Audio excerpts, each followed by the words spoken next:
Tienes 70 y tantos años. El cuerpo ya no es el de antes. Las rodillas duelen cuando subes escaleras. La espalda protesta desde que te levantas. Las manos, que alguna vez fueron ágiles y fuertes, hoy tiemblan un poco al sostener el café de la mañana. Llevas más de 40 años trabajando, 40 años madrugando, cargando, sudando, aguantando. 40 años diciéndote a ti mismo que todo ese esfuerzo valdría la pena cuando llegara el momento de descansar.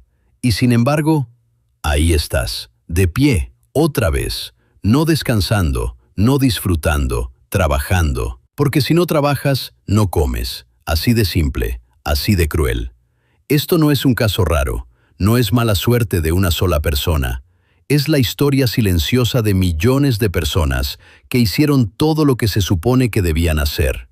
Trabajar duro, criar a su familia, contribuir a su comunidad. Y aún así llegaron a la vejez con las manos vacías. Hoy vamos a hablar de eso, de por qué pasa, de cómo pasa, y de qué podemos hacer nosotros para que no nos pase a nosotros. Esto no es un video de terror, es una conversación necesaria. Una de esas que nadie quiere tener, pero que todos necesitan escuchar. Quédate hasta el final.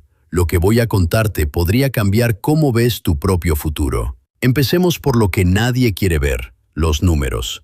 Porque los números no mienten, no tienen agenda, no buscan hacerte sentir mal. Solo reflejan la realidad tal como es. Y la realidad es esta. Una parte enorme de las personas que hoy tienen más de 65 años no tiene suficiente dinero para vivir con dignidad. No hablamos de lujos, hablamos de renta, comida, medicamentos, servicios básicos, lo mínimo para sobrevivir. Muchas de esas personas dependen casi por completo de una pensión que, cuando alcanza, apenas cubre lo indispensable. Y cuando no alcanza, que es más seguido de lo que pensamos, tienen que pedir ayuda a los hijos, a los nietos, o seguir trabajando aunque el cuerpo ya no dé para más. El problema de la pensión que nunca llegó. Hay algo que muy poca gente sabe, o que sabe pero prefiere no pensar.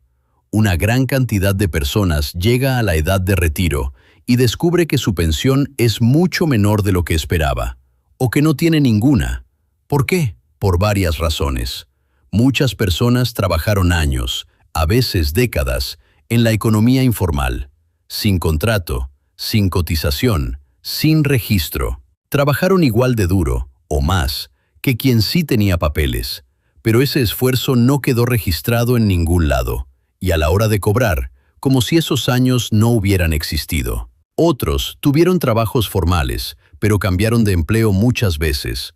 Hubo periodos sin trabajo, crisis económicas que los obligaron a usar lo que habían ahorrado, y cuando llegó el momento de retirarse, lo que había acumulado no alcanzaba. Y hay quienes simplemente nunca le dieron importancia al tema. Siempre había algo más urgente.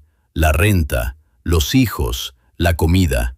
El retiro siempre podía esperar, hasta que ya no pudo. El costo de envejecer. Envejecer tiene un costo que muy pocos calculamos cuando somos jóvenes. Los medicamentos no son baratos. Las consultas médicas tampoco. Cuando el cuerpo empieza a fallar, y eventualmente todos lo hacen, los gastos de salud se multiplican.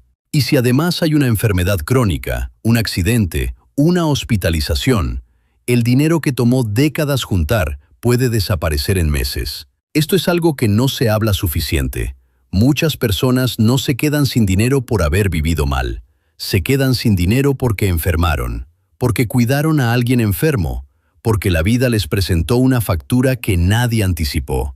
Y eso, en la vejez, sin ingresos fijos, sin ahorros suficientes, es devastador. Quiero que dejemos los números un momento y hablemos de personas, porque detrás de cada estadística hay una cara, hay una historia, hay alguien que se levantó todos los días a trabajar, que tuvo sueños, que crió hijos, que amó, que sufrió, que esperó. Piensa en un hombre al que vamos a llamar Don Roberto. Trabajó toda su vida en construcción. Desde los 16 años, nunca faltó, nunca se quejó. Era de esos hombres que se definen por su trabajo, que llevan el orgullo de su esfuerzo en las manos callosas. Mandaba dinero a su familia, pagaba lo que podía. No ahorraba mucho porque no sobraba mucho, pero tampoco le preocupaba demasiado. Pensaba que cuando llegara el momento, algo habría. Cuando cumplió 68 años y ya no pudo seguir trabajando, las rodillas simplemente dijeron hasta aquí. Descubrió que lo que le correspondía de pensión era una cantidad que no alcanzaba ni para pagar el cuarto donde vivía. Hoy vive con su hijo menor, no porque quiera depender de él, sino porque no hay otra opción. Y esa situación, aunque su hijo no dice nada, pesa. Pesa en el alma de don Roberto todos los días. Doña Esperanza. Doña Esperanza es diferente. Tuvo trabajo formal casi toda su vida. Dependienta en una tienda durante 25 años. Creyó que su pensión la tendría cubierta. Pero a los 56 años le detectaron una enfermedad que la obligó a dejar de trabajar. Los tratamientos fueron largos y caros. Usó sus ahorros. Luego vendió lo poco que tenía. Cuando finalmente se estabilizó, ya no tenía nada guardado. Hoy recibe una pensión pequeña, vive sola, administra cada peso con una precisión que aprendió a la fuerza. No compra lo que quiere, a veces no compra lo que necesita. Lo que más le duele, dice, no es la pobreza en sí, es la sensación de haber hecho todo bien y que aún así no haya alcanzado. ¿Por qué te cuento esto? No te cuento estas historias para deprimirte ni para que sientas lástima.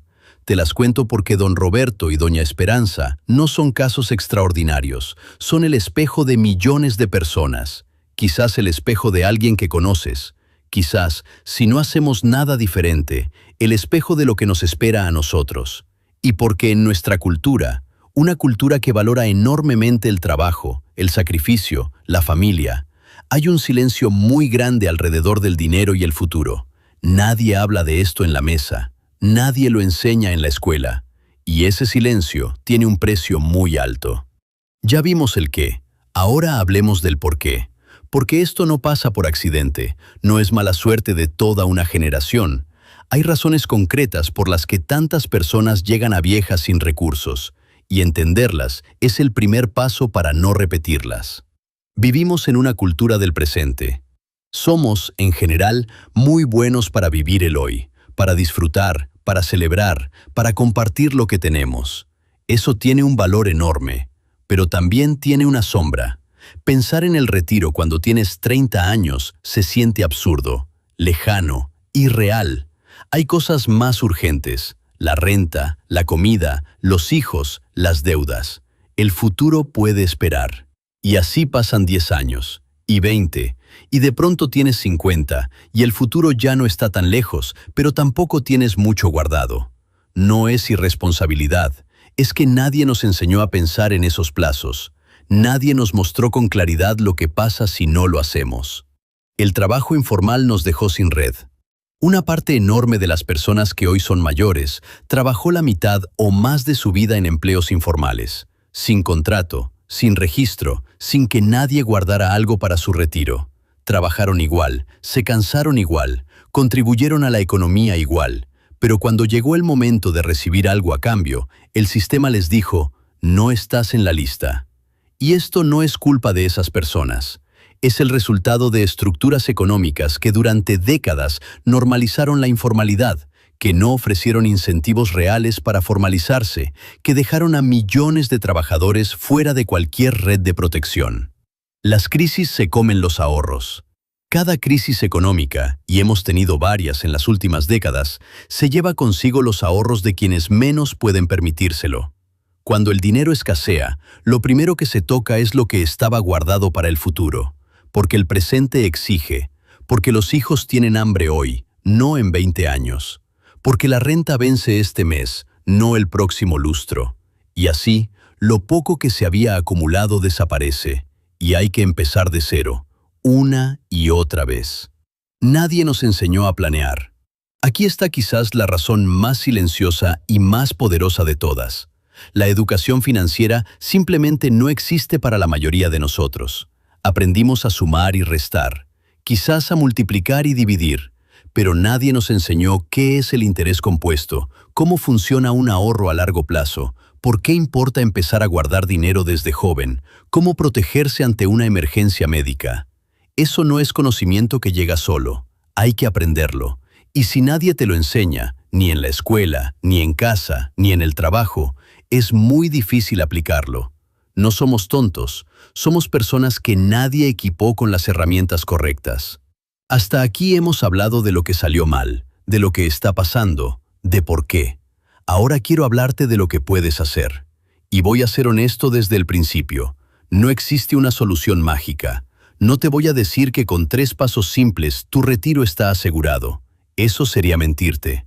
Lo que sí te puedo decir es que hay decisiones concretas, accesibles, que marcan una diferencia real.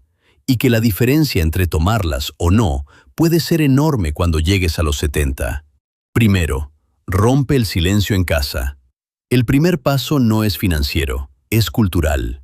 Tenemos que dejar de tratar el dinero como un tema prohibido. En muchas de nuestras familias, hablar de cuánto se gana, cuánto se debe, cuánto se tiene ahorrado, se siente incómodo. Casi una falta de respeto, como si hablar de dinero fuera hablar de cosas sucias. Pero ese silencio tiene consecuencias reales. Cuando no hablamos de dinero, no planificamos. Cuando no planificamos, llegamos sin nada. Habla con tu pareja. Habla con tus padres antes de que sea demasiado tarde. Habla con tus hijos sobre el futuro, sobre la vejez, sobre lo que cada quien puede y no puede cargar. Las conversaciones incómodas de hoy evitan las crisis devastadoras de mañana. Segundo, empieza a guardar aunque sea poco. No necesitas ganar mucho para empezar a ahorrar. Necesitas constancia. El dinero guardado con disciplina, mes a mes, año a año, crece de maneras que a la mayoría nos resultan difíciles de imaginar cuando somos jóvenes.